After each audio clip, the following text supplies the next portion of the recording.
మన ప్రభువైన యేసుక్రీస్తు పరిశుద్ధ నామములో ఈ పాడ్కాస్ట్ ద్వారా వాక్యం వింటున్న ప్రతి వారికి నా హృదయపూర్వకమైనటువంటి వందనాలు. దేవుడు మిమ్మను దీవించునుగాక. తిమోతికి రాసినటువంటి 2వ పత్రిక 2వ అధ్యాయము 12వ వచనం, సహించిన వారమైతే ఆయనతో కూడా ఏలుదుము. చదివినటువంటి వాక్య భాగంలో సహనం అనేటువంటి మాటను గురించి మనం చూస్తాం. తిమోతికి పౌలు రాస్తూ ఒక శ్రేష్టమైనటువంటి పదమును గూర్చి వివరిస్తున్నాడు. సహించిన వారమైతేనే మనం ఆయనతో కూడా ఏలుదుము, అనగా సహించుట చేతనే మనం గొప్ప ఆశీర్వాదాన్ని దీవెనను పొందుకోనగలుగుతాము అని.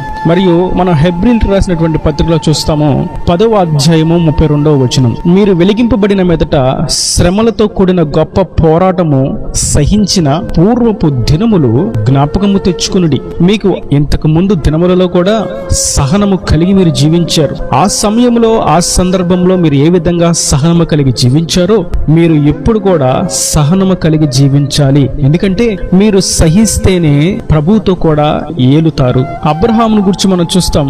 దేవుడు అతనికి వాగ్దానం చేశాడు, నేను నిన్ను అనేక జనములకు తండ్రిగా చేస్తాను అని, నిన్ను బహుగా విస్తరింప చేస్తాను అని, నీ బహుమానము అత్యధికమగునని. అబ్రహాము యొక్క హృదయము పొలకించిపోయేటువంటి ఎన్నో వాగ్దానాలను ప్రభు అబ్రహాముకు చేశారు. అయితే ఆ వాగ్దానాన్ని స్వతంత్రించుకోవడానికి అబ్రహాము ఎన్నో సహించవలసి వచ్చింది. అది అవమానాలే గాని, నిందలే గాని, అపహాస్యాలే గాని, తిరస్కారాలే గాని, దూషణలే గాని, నిందలే గాని, ఏవైనప్పటికీ సహించవలసి వచ్చింది. మనము జాగ్రత్తగా గమనించినట్లయితే ఓర్పు, సహనం అనేటువంటి పదాలను మనం చూస్తాం. మనం ఓర్పుతో సహించాలి అని వాక్యం సెలవిస్తుంది. హెబ్రీయులకు రాసిన పత్రిక 6వ అధ్యాయం 15వ వచనం ప్రకారం మనము ఓర్పుతో సహించాలి. ఓర్పు వేరు, సహనం వేరు. ఓర్పు జరుగుతున్నటువంటి సందర్భాలను బట్టి నా జీవితంలో ఎప్పుడు జరిగిద్ది, నేను ఎప్పుడు పొందుకోగలుగుతాను, ఆ వాగ్దానం నా జీవితంలో దేవుడు ఎప్పుడు నెరవేరుస్తాడు అన్నదానికి ఓర్పు కావాలి. అనగా మనం కాస్త ఓరిమి కలిగిన వారముగా తొందరపడకుండా, కలవరపడకుండా దేవుని యొక్క వాగ్దానాన్ని పొందుకోవడానికి, దేవుని యొక్క చిత్తాన్ని నెరవేర్చడానికి, దేవుని యొక్క ప్రణాళిక ప్రకారం మనం ఆశీర్వదించబడ్డానికి మనకు ఓర్పు కావాలి. అయితే సహనం అది కాదు.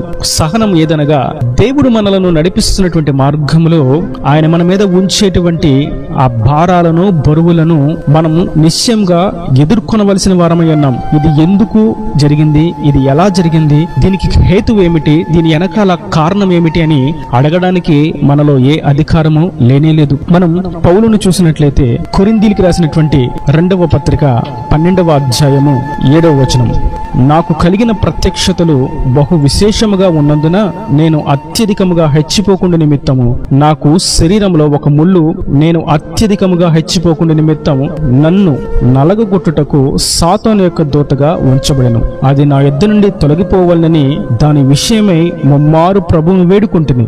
అందుకు నా కృప నీకు చాలును, బలహీనత యందు నా శక్తి పరిపూర్ణమగుచున్నదని ఆయన నాతో చెప్పాను. చదివినటువంటి వాక్య భాగంలో పౌలుకు గొప్ప శరీర బలహీనత వచ్చినది. అతని యొక్క బలహీనతను బట్టి ప్రభు సన్నిధిలో విజ్ఞాపన చేశాడు, మొర్ర పెట్టాడు, ఏడ్చాడు, ప్రలాపించాడు, ఉపవసించాడు, కన్నీరు మున్నీరుగా దేవుని యొక్క సహాయం కొరకు అర్థించాడు. కానీ ప్రభు అంటున్నారు, ఇది ఎందుకు వచ్చింది, ఇది నువ్వు ఎందుకు పొందుకున్నావు, దీని హేతు ఏమిటి, దీని వెనకాల కారణాలు ఏమిటి అనేది ముఖ్యము కాదు నాయన, నా కృప నీకు చాలు, ఈ ముళ్ళు నీలో నుండి తీయబడదు. ప్రభు పౌలుతో చెప్పగానే చెప్తున్నారు, నీలో ఉన్నటువంటి ముళ్ళు నేను తీయను, అది నీవు సహించాలి. ఓర్పు వేరు, సహనం వేరు. సహనం అనగా దేవుడు నిశ్చయంగా నీవు దీన్ని మోయాలి, ఇది నీవు చేయాలి, ఇది నీవు భరించాలి అనేటువంటి మార్గాల్లో నడిపించేటువంటి సన్నివేశమే, స్థితియే సహనం. మరి అనేక మందిని మనం చూస్తూ ఉంటాం సహనం గురించి. మనుషుల యొక్క సాక్ష్యాలు మరియు వారికి జీవిత చరిత్రలు ఒక ఎత్తు అయితే, మన కొరకు తన మహిమను విడిచి శరీరధారిగా ఈ భూమి మీదకి వచ్చినటువంటి సర్వోన్నతులైనటువంటి దేవుని గూర్చినటువంటి సాక్ష్యము, ఆయన జీవిత చరిత్ర మనము ధ్యానించినప్పుడు ఇటువంటి సన్నివేశాల్లో మనకు మరింత ప్రోత్సాహం అందుతుంది. అందుకే లూకా సువార్తలో మనం చూస్తాం 22వ అధ్యాయము 42వ వచనం, తండ్రి ఈ గిన్నె నా యొద్ద నుండి తొలగించుటకు నీ చిత్తమైతే తొలగించుము, అయినను నా ఇష్టము కాదు నీ చిత్తమే సిద్ధించును గాక అని ప్రార్థించాను.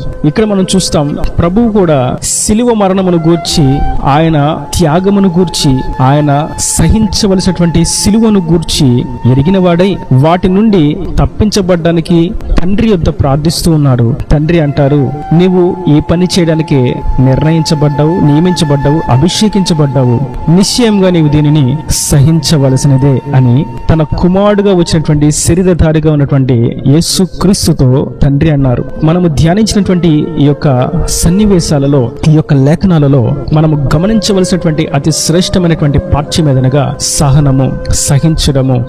సిలువ శ్రమలు ప్రభు సహించవలసినదే. ఆయన అది సహించడానికి ఈ భూమి మీదకి వచ్చారు. నాకంటే చాలా వల్లే ఆయన వీపు దున్నవలసినదే. ఆయన అందునిమిత్తమే ఈ భూమి మీదకి దిగివచ్చారు. ఆయన సిలువలో తన ప్రాణమును అర్పింపవలసినదే. అందుకొరకే ఆయన ఈ భూమి మీదకి వచ్చారు. ముళ్ళ కిరీటము తల మీద గుచ్చవలసినదే. తన చేతులకు కాళ్లకు మేకులు గుచ్చవలసినదే. ఆయన శరీరం అంతా నలగొట్టబడవలసినదే.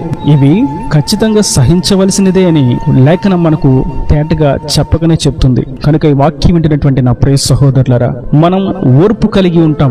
జరగబోవు కార్యము కొరకు, దేవుని యొక్క వాగ్దాన నెరవేర్పు కొరకు, ఆయన మన పట్ల కలిగినటువంటి ప్రణాళిక యొక్క సంపూర్ణత కొరకు ఓర్పు కలిగి ఉంటాం. మంచిదే. అయితే ఈ ఓర్పులో మనము సహనము కలిగిన వారమై ఉండాలి. దేవుడు ఇజ్రాయేలీలను వాగ్దాన దేశానికి నడిపిస్తూ ఉండగా వారు 40 సంవత్సరాలు ఓర్చుకోవాలి అని సెలవిస్తూ అనేకమైనటువంటి ఒడిదుడుకులను సహించాలి, అనేకమైనటువంటి నిందలను, అవమానాలను సహించాలి అని ప్రభు వారికి తెలియచేశారు. నేడు మనము సైతము సహనము కలిగిన వారముగా, సహించిన వారముగా ముందుకు సాగిపోవాలి. హెబ్రీయులు రాసిన పత్రికలో మనం చూసాం 10వ అధ్యాయంలో ఆయన సిలువను సహించాడు. శ్రమలను, బాధను, ఇబ్బందులను వీటన్నిటిని తిరస్కరిస్తూ ఆ సిలువను సహించాడు. దాన్ని సహించడానికి ఆయన ఈ భూమి మీదకి వచ్చారు. పౌలు తనలో ఉన్నటువంటి శరీర బలహీనతను సహించాడు. వాగ్దానాలు పొందుకోవడానికి ఓర్పు ఎంత ప్రాముఖ్యమో సహనము అంతే ప్రాముఖ్యము. ఓర్పు ఉంటే సహనము కలుగుతుంది. సహనము లేకపోతే ఓర్పు కూడా లేనట్లే. దీనిని నేను ఇంతకు మించి భరించలేకపోతున్నాను, ఇట్లా మాట్లాడుతున్నారు కాబట్టి నేను మాట్లాడకుండా ఉండలేకపోయాను, ఈ విధంగా చేశారు కాబట్టి నేను చేయకుండా ఉండలేకపోయాను, వారు వ్యతిరేకంగా ఉన్నారు కాబట్టి నేను కూడా వ్యతిరేకంగా ఉన్నాను అని సహించడము చేతగాక సహనములో ఓటమి పాలై ఓర్పు నుండి దూరం అయిపోయి దేవుని వాగ్దానాలకు అందరినంత దూరముగా విసిరివేయబడిన వారుగా, సాతాను చేత బంధింపబడిన వారుగా అనేకులు మనకు తటస్థిస్తూ ఉంటారు. అయితే నేడు మనం గ్రహించవలసినది, మనలో ఉన్నటువంటి శరీర బలహీనతలే గాని, మనకున్నటువంటి ఆర్థిక ఇబ్బందులే గాని, మనకు ఉన్నటువంటి పరిస్థితులే గాని, ప్రతికూల స్థితిగతులే గాని, ప్రతి వ్యతిరేకమైనటువంటి అనుభవాల్లో కూడా మనము కొన్ని సహించవలసిన వారమై ఉన్నాము. ఆ సహనం మన మేలు కొరకే. పౌలు యొక్క బలహీనత, అతడు హెచ్చిపోకుండా ఆత్మీయ గర్వము కలుగకుండా ఉండు నిమిత్తము, ప్రభు యొక్క సహనము మన యొక్క రక్షణ నిమిత్తం, మన యొక్క జీవము నిమిత్తం, మన యొక్క పాప క్షమాపణ నిమిత్తం నేడు మీ నా ఓర్పు, సహనం ఆయన యొక్క ప్రణాళిక నెరవేర్పు కొరకే. అబ్రహాముతో అన్నారు, నేను నిన్ను ఆశీర్వదిస్తున్నాను, నేను నీకు సంతానాన్ని ఇస్తాను అని. ఆ మాట అబ్రహాము ఓర్పుతో సహించి ఆ వాగ్దానాన్ని పొందుకున్నాడు. ఓర్పు మరియు సహనం. సహనము కలిగిన వారముగా దేవుని యొక్క ఉద్దేశాన్ని నెరవేర్చడానికి ప్రతి స్థితిగతిలో మనం దేవుని యొక్క మాటకు తల ఒగ్గి, మెడ వంచి, ఆజ్ఞలకు శిరస వహించి మనము ముందుకు సాగవలసిన వారమై ఉన్నాం. సహనము లేని ఎడల ధర్మశాస్త్ర ఆజ్ఞలను, పరిశుద్ధతను, పవిత్రతను ప్రక్కన పెట్టి సొంత ఆలోచనలతో సాతాను యొక్క కుయుక్తులలో కట్టబడిన వారుగా, బంధించబడిన వారుగా, వాడి యొక్క చీకటి దుష్ట దుర్మార్గమైనటువంటి మార్గములో వెళ్ళిపోవలసిన వారుగా ఉంటారు. అందుకే ప్రభు అంటున్నారు, మీరు సహనము కలిగిన వారై ఉండినట్లయితే మీరు నాతో పాటు ఏలుతారు. మరియు సహనం గత దినాల్లో మీరు ఏ విధంగా సహించారో, మారు మనసు పొందినటువంటి తొలిటి దినాల్లో ఏ విధంగా సహించారో, రక్షణ పొందుకున్న తొలిటి దినాల్లో మీరు ఏ విధంగా సహించారో, ఆ ప్రారంభంలో ఉన్నటువంటి మీ యొక్క ఆధ్యాత్మిక ఆత్మీయ స్థితిని ఒకసారి జ్ఞాపకము చేసుకోండి. ఆ సహనమును బట్టే నేడు మీరు ఈ స్థితిలో ఉన్నారు. ఇంకనూ మీరు సహించిన ఎడల నేను మీ కొరకు ఏదైతే నిర్ణయించానో దాన్ని మీరు పొందుకొనగలుగుతారు, నాతో పాటు ఏలగలుగుతారు అని ప్రభు సెలవిస్తుండగా, సహనము కలిగిన వారముగా మనకున్నటువంటి శ్రమలను, బాధలను, ఇబ్బందులను, కన్నిటిని, ఇక్కట్లను బట్టి వెనకడుగా వైక వాటిని సహిస్తూ దేవుని యొక్క చిత్తాన్ని నెరవేరుస్తూ దేవుని యొక్క వాగ్దాన ఫలము పొందుకున్నట్లుగా ముందుకు సాగిపోదుము గాక. ఈయన దేవుని మాటలు ప్రతి వాని హృదయంలో నీటికట్టి ఫలింపు చేయను గాక. ఆమేన్. God bless you. తలలు వంచి కన్నులు మూసినట్లయితే మీ కొరకు చిన్న ప్రార్థన. ప్రేమ స్వరూపీకరణ కటాక్షం గల తండ్రి, నా ప్రభు ఈ వాక్యం ఉన్న ప్రతి వారిని మీరు నిండాలుగా దీవించండి. సహనము కలిగిన వారమై ఉండాలని, అది నిశ్చయంగా సహించవలసిన వారమై ఉన్నామని, సహనము యొక్క ప్రాధాన్యతను, ప్రాముఖ్యతను, దాని యొక్క ప్రతిఫలమును గురించి మీరు వివరించినటువంటి అమూల్యమైనటువంటి వాక్కును బట్టి నీకు స్తోత్రం. ఈ వాక్యమైన ప్రతి బిడ్డ సహనము కలిగి జీవించినట్లుగా, శ్రమలు శోధనలు ఇవి ఎందుకు వచ్చినాయి, ఎలా వచ్చినాయి, దీని యొక్క హేతు ఏమిటి, ఇది నేను భరించలేను, నేను తాళలేను అనే దానికంటే సహించి ముందుకు సాగుతాను అనేటువంటి మాటతో ముందుకు సాగునట్లుగా సహాయం అనుగ్రహించి వారి ప్రతి అవసరం అక్కరుని ఈ మహిమశుల తీర్చి నీ రాకడ రాజ్యానికి సిద్ధపరచమని యేసు పరిశుద్ధ నామమున ప్రార్థించి వేడుకుంటున్నాను తండ్రి. ఆమేన్, ఆమేన్.